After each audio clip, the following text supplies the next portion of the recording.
Assalamualaikum dan hai, anda bersama dengan saya Fahim Zaha untuk video ulasan di Amans, yang mana hari ini saya akan ulaskan jam Apple Watch yang terbaru, iaitu Apple Watch series yang ke-7.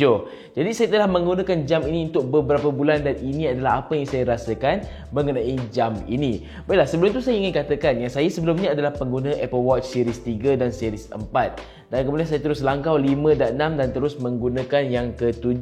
Jadi pengalaman penggunaan saya adalah menakjubkan dan juga mengejutkan untuk saya kerana saya tidak pernah menggunakan jam tangan pintar sehebat Apple Watch series 7 ini. Baiklah, untuk spesifikasi jam ini anda boleh lihat yang terpapar pada skrin sekarang.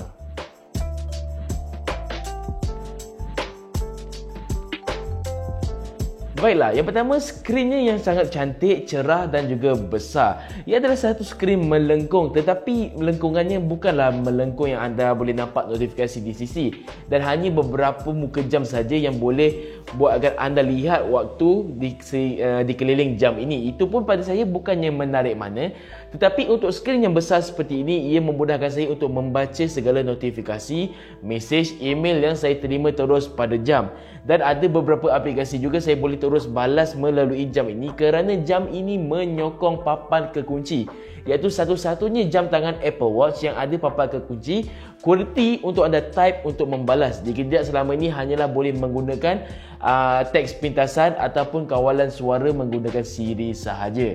Jadi itulah antara yang benda menarik pada Apple Watch series 7 ini. Kemudian Apple Watch series 7 ini juga mempunyai banyak mod sukan yang baru. Contohnya adalah mod basikal.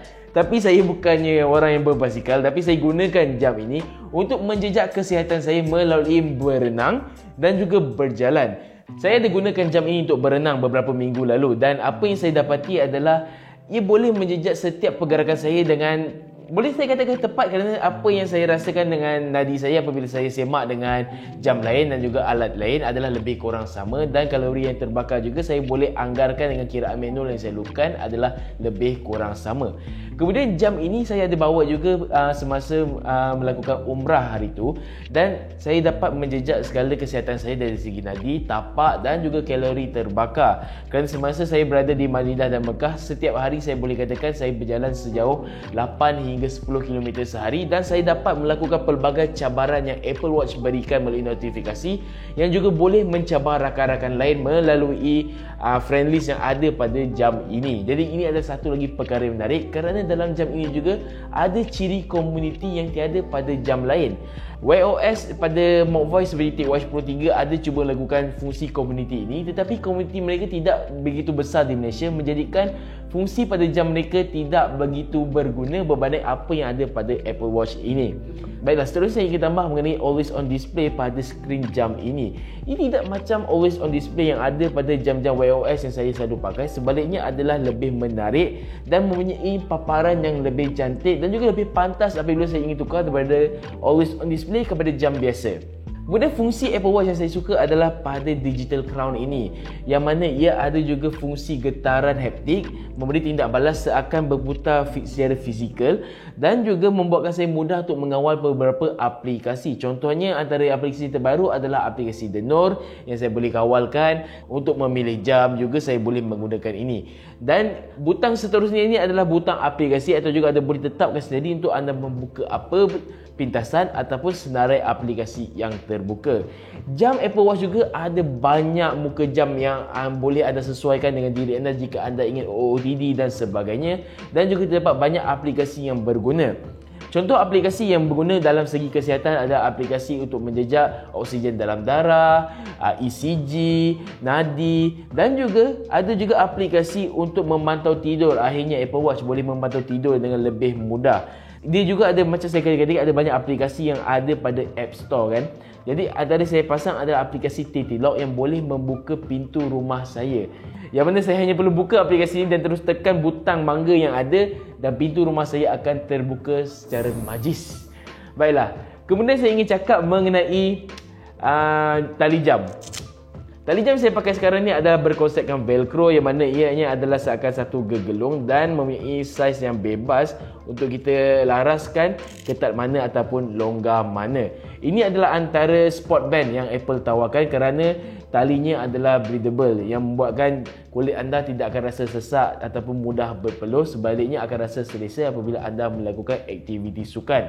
Tapi antara tali jam yang lain saya suka gunakan adalah solo bladed loop ni kot. Yang ni adalah antara tali jam yang paling premium kerana rekaannya yang juga keselesaan yang digunakan. Tapi disebabkan saiz ini adalah sedikit kecil untuk tangan saya, mungkin tersalah beli, membuatkan kulit saya mudah rasa gatal-gatal kerana tidak ada ruang untuk kulit saya bernafas. Paling saya gemar adalah tali jam Nike ni kerana ia boleh flex, yang saya menggunakan jenama Nike dan juga Apple. Kemudian tali jam lain yang saya gemar adalah solo loop seperti ini, kerana solo loop ini diperbuat daripada silikon dan apabila saya melakukan aktiviti berenang, ianya adalah lebih selesa. Kalau saya gunakan yang fabric seperti ini, ia akan mudah basah dan lambat untuk kering. Tapi dengan solo loop seperti ini, silikon ini, saya hanya boleh buka tali jam dan terus lap begitu sahaja. Jadi itu antara kebaikan yang saya temui dengan Apple Watch ini. Pilihan jam daripada pihak Apple sendiri yang lebih banyak dan tidak perlu bergantung kepada pihak ketiga. Baiklah, seterusnya Apple Watch ini juga mempunyai ketahanan bateri yang sedikit lebih lama berbanding sebelum ini. Saya dapati yang Apple Watch Series 7 masih lagi boleh bertahan sekitar 1 hari setengah ataupun menghampiri 2 hari. Tapi apabila menghampiri 2 hari itu pun apabila saya tidak menggunakan sebarang notifikasi dan telah menghidupkan fungsi menjimatkan kuasa dan juga tidak menggunakan always on display. Dan untuk pengecasan pula, ini adalah Apple Watch pertama yang menyokong pengecasan pantas, yang mana dalam kotak ia akan sertakan kabel seperti ini. Kabel yang anda kenal sebelum ini, tapi di bawahnya adalah USB-C, yang mana sebelum ini Apple sudah penjual pengecasan ini tapi masih tidak menyokong pengecasan pantas. Tapi dengan Apple Watch Series 7, kabel ini boleh mengecas 20% lebih pantas berbanding jam-jam lain yang pada hemat saya agak pantas. Saya boleh katakan mungkin sekitar 1 jam ataupun kurang sebab saya tak perasan. Setiap kali saya charge, saya sedar saja sudah pantas berbanding dengan beberapa jam lain yang pernah saya gunakan seperti Apple Watch Series 3 ataupun Series 4. Jadi selepas beberapa bulan saya menggunakan jam ini, saya boleh katakan ini adalah jam Apple Watch terbaik yang saya pernah gunakan. Benar, chip pemprosesannya adalah sama saja dengan Series 6 sebelum ini, tapi skrin yang lebih besar dan ada kemampuan papan kekunci dan beberapa ciri lain yang menjadi eksklusif pada jam ini membuatkan jam ini adalah Apple Watch terbaik yang pernah saya gunakan. Dan walaupun sebelum ini saya kerap menggunakan Wear OS sebagai jam harian saya, sejak saya menggunakan Apple Watch ini, saya boleh katakan jam ini berada di tangan saya lebih lama daripada jam-jam kegemaran saya seperti TicWatch Pro 3 dan sebagainya. Ini lebih lama berada di tangan saya, padahal saya pun baru lagi berjinak-jinak dengan Apple Watch ini. Saya sudah jatuh cinta dengan jam ini. Jadi jika anda berminat dengan jam ini dan ingin mengalami pengalaman penggunaan seperti saya, iaitu teruja dan seronok, ni anda boleh dapatkan di kedai-kedai Apple berdekatan ataupun terus di laman web pada harga seperti tertera di bawah video ini. Jadi itu sahaja daripada saya, Fahim Zahar. Jumpa lagi dalam video aman akan datang. Assalamualaikum.